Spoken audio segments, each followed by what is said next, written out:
Bien, a continuación vamos a tener la primera ponencia de este diplomado, la cual estará a cargo del doctor César Landa. Él es doctor en Derecho por la Universidad Alcalá de Henares, de España, profesor de Derecho Constitucional en la Universidad Católica de Perú y la Universidad Nacional Mayor de San Marcos. Ha sido presidente del Tribunal Constitucional y juez ad hoc de la Corte Interamericana de Derechos Humanos. Tiene producción literaria, ha escrito libros y alrededor de 100 artículos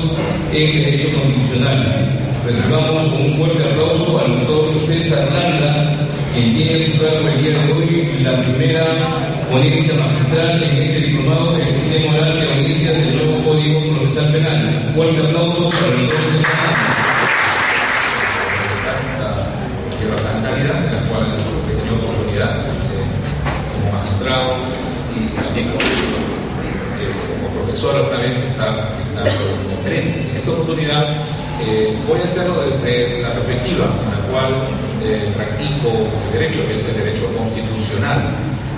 para aproximarme a una temática de la cual ustedes tienen una responsabilidad, ya sean los magistrados, los abogados o también los interesados. Es decir, la articulación que hay entre el Estado constitucional y el derecho constitucional y el derecho penal y procesal penal en concreto.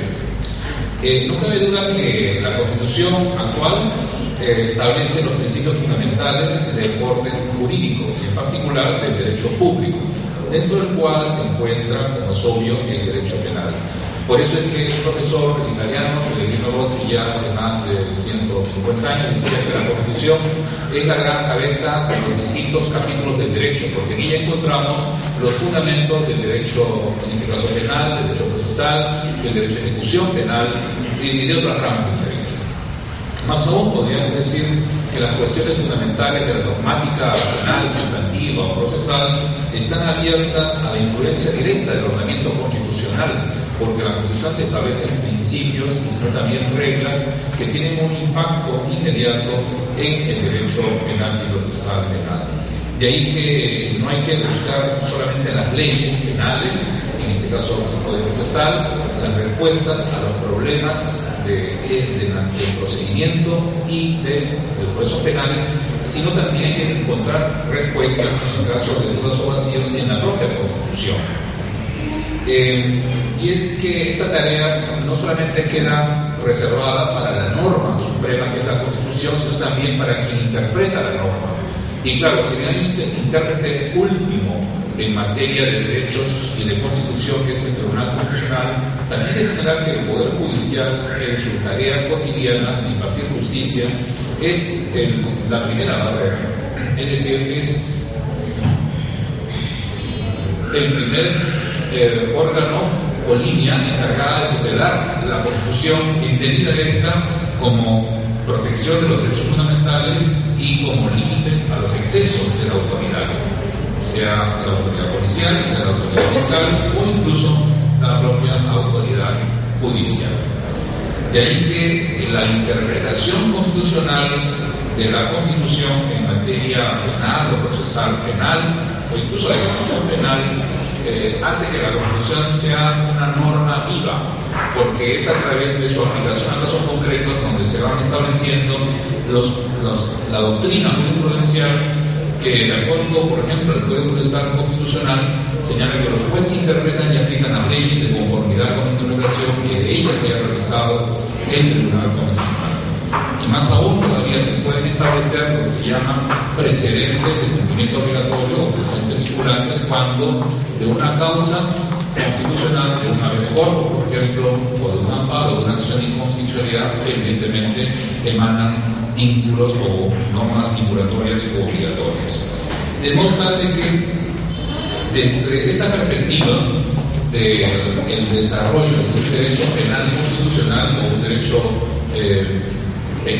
procesal penal constitucional concretamente, o derecho constitucional procesal penal, como queramos verlo, es que voy a hacer unas consideraciones en torno al desarrollo de los derechos fundamentales en el marco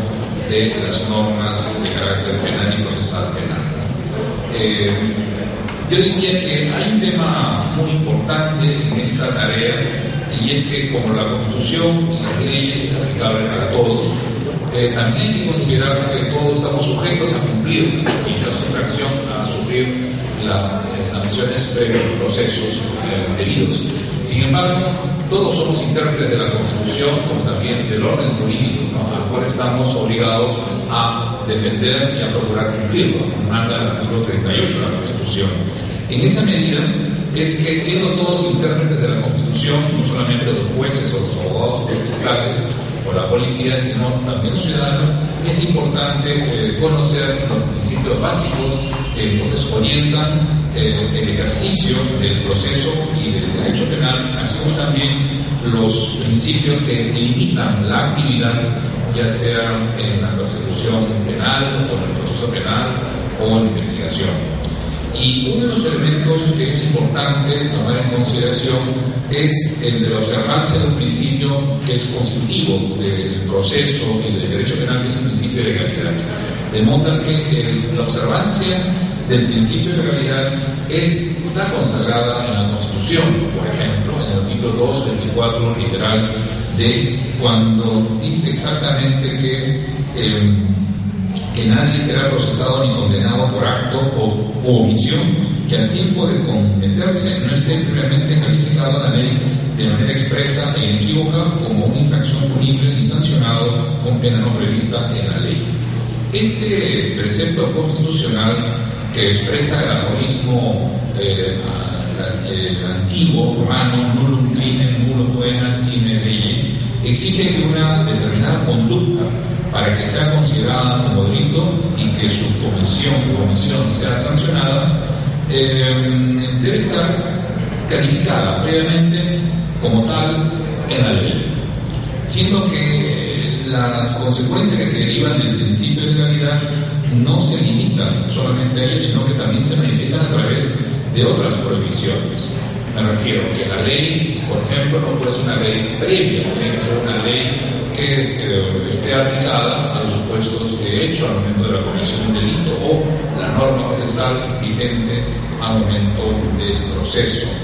De modo que la ley previa es una condición sine qua non para la existencia y cumplimiento de este principio de legalidad penal. Un segundo criterio es que la ley tenga que ser escrita, dice, usar una norma escrita, objetiva, que pueda ser contrastable, no solamente no usos y costumbres, como es lógico, sino una norma escrita. Pero también la ley tiene que ser estricta en el sentido de que no se puede sancionar o procesar a una persona por analogía, porque se estaría afectando el derecho a la legalidad, en este caso penal. De otro lado, la ley también tiene que ser cierta, en el sentido de que las cláusulas legales deben ser ciertas y no indeterminadas o abiertas o en blanco, para saber con certeza a qué se está sometiendo una persona cuando es investigada, cuando es procesada concretamente, ¿no? Ahora bien, no obstante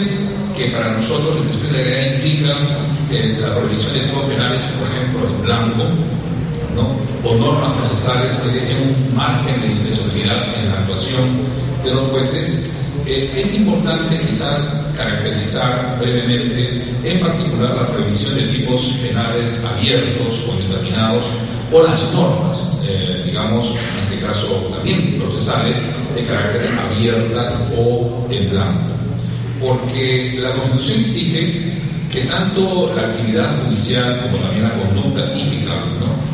así como la sanción, deben estar previstas de manera expresa e inequívoca, ¿no?, dice la Constitución. Con lo cual surge un tema respecto a cómo debe interpretarse dicha exigencia, es decir, que la norma debe ser expresa e inequívoca. Pues desde la perspectiva de una interpretación, se podría decir hermenéutica o literal, ¿no?, la Constitución parece imponer una precisión absoluta a la norma. Sin embargo, desde una perspectiva interpretativa, no hermenéutica, sino institucional, ¿no?, más vinculada a la realidad, parece que la medida no se puede interpretar, es decir, el término completamente expresa e inequívoca de manera cerrada, sino más bien relativa, es decir, abierta, porque el juez también y todos somos operadores de derecho, desde el policía, el fiscal, el juez que tiene que actuar o realizar la sala correspondiente, el vocal, tiene que un margen de análisis, un margen de interpretación, un margen de discrecionalidad que no es arbitrariedad, sino más bien de subsunción, los hechos dentro de la norma, y para eso se requiere un razonamiento, una argumentación para poder tener coherencia lógica interna y también externa, como veremos en su momento. Entonces, de acuerdo a lo señalado por el propio Tribunal Constitucional, que ha tenido ocasión de pronunciarse sobre el tema, el Tribunal, a partir de la concepción de la Constitución como norma fundamental jurídico-política, no se ha limitado a realizar una interpretación hermenéutica o literal de las normas penales, las normas procesales. Dicho más claramente, la interpretación que garantiza el cumplimiento de la Constitución y que puede ser, digamos, exigible a un juez penal concretamente, es una interpretación, entonces, según interpretando la sentencia del Tribunal Constitucional o desarrollando el Tribunal de Interpretación de este mandato constitucional, tiene que ser una interpretación no literal, sino más bien una interpretación institucional, que significa interpretar con marcos a partir de la norma, con marcos de referencia en la realidad del caso concreto, ¿no? Lo cual no puede llevar obviamente a una aplicación que afecte el principio de igualdad, porque en un caso se resolverá de una forma, interpretará la norma, utilizará una norma en un sentido, y en otro caso en otro sentido. Tiene que haber coherencia interna y externa, en el sentido de que la interpretación tiene que ser mínimamente uniforme en función ciertamente de los supuestos de hechos iguales, consecuencias jurídicas iguales, ¿no?